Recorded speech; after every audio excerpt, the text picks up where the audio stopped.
Penat sikit lah baring. Tak apa, rehat dulu lah. Okay. Aku nak baring sekejap.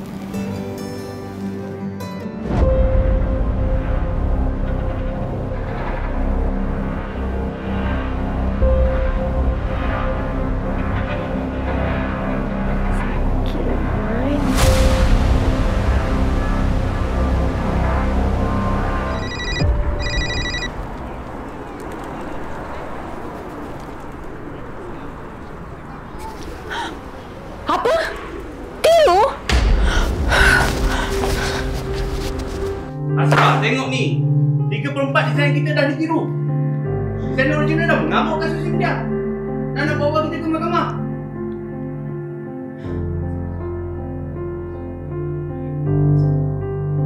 Cik Kamal, saya akan selesaikan masalah ni. Tapi Cik Kamal kena kasih saya sedikit masa. Boleh?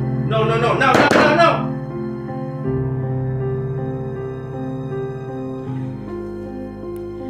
Hello, Luqman.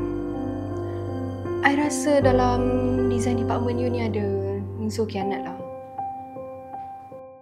Jangan lupa like, share dan follow Du Drama.